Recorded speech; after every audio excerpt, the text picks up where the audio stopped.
pangalawa, ang isipin nyo, ano ba ang dapat naming gawin para ako sa susunod na makikipagrelasyon ako ay mas mamahalin ako at mas magtatagal ang aking karelasyon. Yun lang po.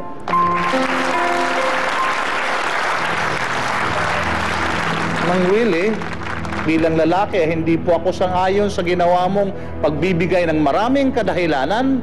At sinasabi mo, dahil sa mga pagkakamali ni Joan ay yun po ang nagbuyo sa iyo upang makipagkaroon ng something-something. Sabi nga ni Tiang Ami, kay Liklik, ay kung lalaki ka nga, kung tunay ma ang pagmamahal mo sa iyo, ay kay Joan, ay dapat panindigan mo ang iyong sarili dahil mahal mo siya. Hindi yung po magsasabihin mo na, ay dahil sa kakulangan, pagkukulang, pagkakamali ni Joan ay naitulak akong ganun. May sarili kang pag-iisip. May sarili kang konsensya na yun po ang magtuturo sa iyo na hindi gagawin ang pagkakamaling iyon kasalanan. Kaya, kung nais nyo pang magkaroon ng matagal na relasyon, dapat ay appreciate one another, magmahalan kayo, at sana ito'y humantong sa basbas ng Diyos. Salamat po. Thank you very much sa ating pong mahal na trio, Tagapayo. Napag-alaman nga namin, Joan, na yung anak ay wala sa iyo at nandun sa iyong dating kinakasama. Nakikita mo ba yung anak mo? Hindi.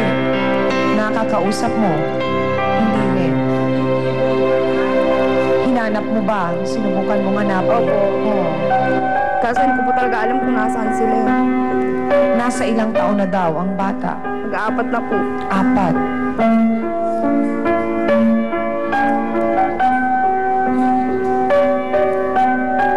Hindi mo ba pwedeng tulungan, Lek, si Joan?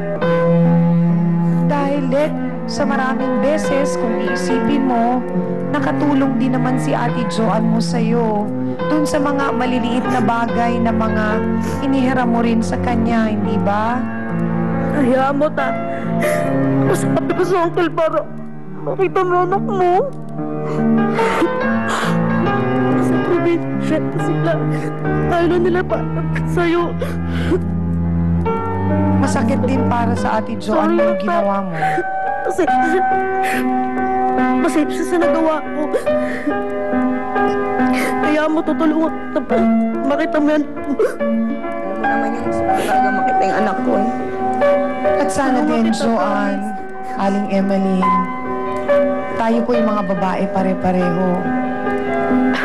Isipin niyo na lamang po kung gaano kayo kaswerte na wala po kayo sa sitwasyon din ni Lekle.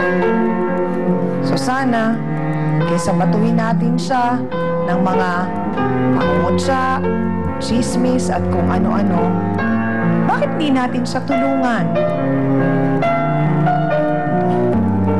Joan, humingi na ng tawad si Leklek. Tinatanggap mo ba yun? Opo. Kasi siya lang naman po talaga yung nakakatulong sa akin para makita ko yung anak ko. Kahit ano pong gawin niya, ang inayaw ko lang naman po kasi sa kanya kung sa utang lang. Pwede ko talaga siyang patawarin.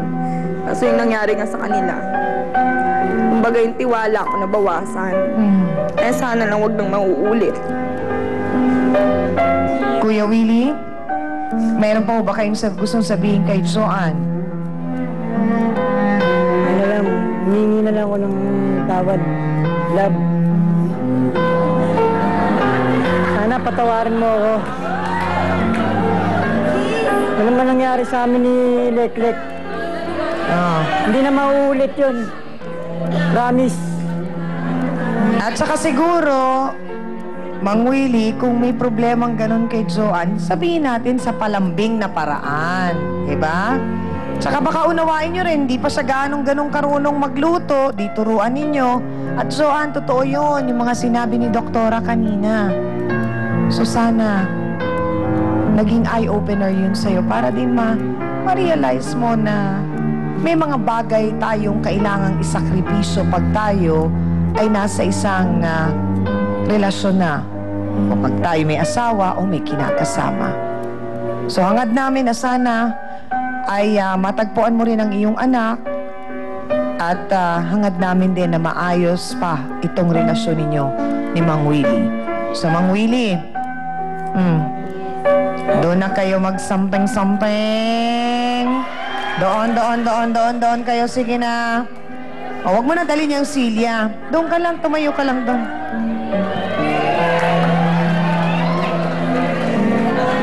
Parang little boy Lindon tong si Mang Willie. Kita mo nga naman.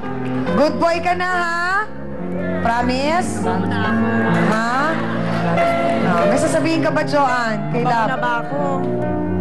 Bango na. Amuyin mo nga. Chuserong frog din itong si Kuya Willie. Mabango ba talaga? Bangong mabango. Maraming salamat sa ating mga bisita. Amina na po tayo mga kapatid, mga ka-face-to-face. Nako, marami na naman po tayong napulot na aral sa ating pinag-usapan. Bigyang pagpapahalaga po natin ang ating katawan.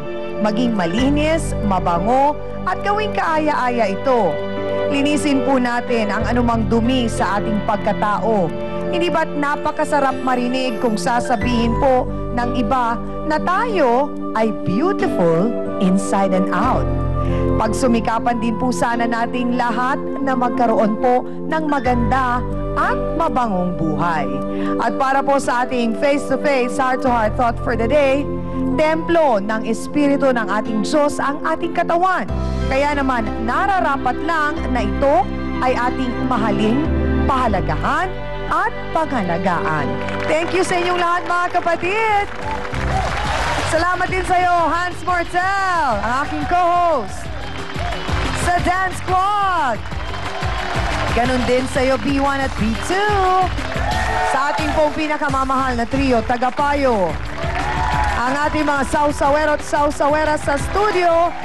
At syempre pa sa mga bisita po natin na nagbahagi ng kanilang kwento at nagtiwala pa rin po sa ating programa. Happy birthday po muna kay Marty de Guzman. Ay, grabe Marty, happy birthday. Ang pinakamamahal na Odyoman ng lahat ng staff dito sa Broadway Centrum, grabe. At ganun din kina Abet Pagdanganan, kay Ras at Mark at Adrian Ho. Yan, ang aming mga writers naman po yan sa Untold Stories. Happy birthday sa inyong lahat. Ako pa rin po ang inyong pambansang kapitana, ang inyong siyang Ami na lagi nagpapaalala, ang problema pwede mong tawanan, pero hindi mo yan dapat talikuran. Kaya kung may problema ka, harapin mo, pag-usapan natin yan. Para po sa inyo to mga kapatid. Ngayong Martes, ina namatayan ng anak. Ilang taon po yung anak na pinabantayan po ninyo? 3 taon po. Sabi ko sa pamangkin ko, bantayan niya muna yung anak ko. Sandali. Ang akala niya raw, sabi niya sa akin, tulog na rin po yung anak ko. Erika, ang anak ko nasaan? Sigawan na. Sabi saan, ang bata, ubad. Ang pamangkin, ipagtatanggol ang sarili. Nangangalakal din po. Sabi niya, bantayan mo yung anak ko, hanapin ko lang sila Mary Joy. Wala po siya sinasabing matutulog siya. Bilib na ako sa kasinungalingan yung mag-ina eh. Ang ina ng sinisisi, pati abuloy daw, kinupit. Saan po napunta ang abuloy? Di ko na po ibinigay sa kanya para ibawas na doon sa ilaw. Bakit po napakatigas po ng puso't damdamin nyo na sinisingil nyo pa rin yung 1-7? Sampalin kita ng pera. Pinagbibintangan niya yung anak ko eh. Nawawala nga ako sa sarili ko eh. Pagka nakikita ko siya eh. Sabi ko nga, susunod ko nga siya sa anak ko eh. Face to face, ngayong Martes.